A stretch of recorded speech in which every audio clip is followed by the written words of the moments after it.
let's switch our attention from the defensive aspects of an elbow escape into counter offense. You will remember that when we looked at situations where our opponent was chest to chest and they had an underhook on the far side and a crossface on the near side, most people would describe this as a situation where the top player is controlling the events and has a dominant position. I believe overall they'd be right about that. But that can all be turned around by the simple act of an elbow escape. And we've seen from situations where we're able to shift out, invert our knee, and get our knee in front of our training partner's hip. The second your knee gets in front of their hip rather than behind their hamstring, you now have an ability to push. And as a result, you can turn this crossface and this underhook into a liability.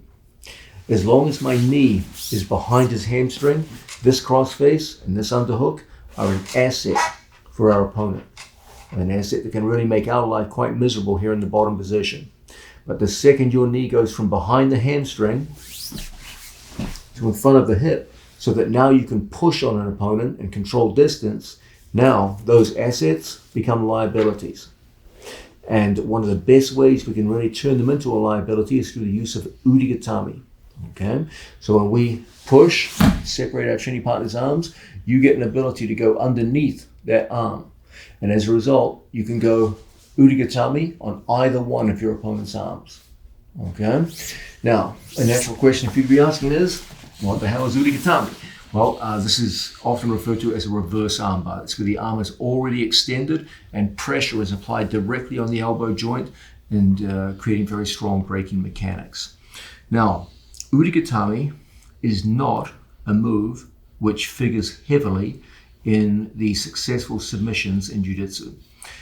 I know I always talk about the idea of high percentage submissions. And you might be curious as to why am I making a special study of Ude Gatame. If you look at the World Championships over the previous couple of decades, you don't see many Ude Gatame submissions. You see them occasionally, but it's relatively rare. The real value of Ude Gatame is not as a submission in itself, but rather as its ability to create quick, sharp attacks on an opponent that elicits strong defensive reactions. And off those defensive reactions, you go into other moves which really are effective. Now, Ude Gatame, as I said, hasn't been a particularly high percentage submission over the years. Some of the reason for that is because it's typically taught rather poorly, and many people apply it in ways which are not optimal. So once our mechanics improve, you can expect an increase in the submission success rate.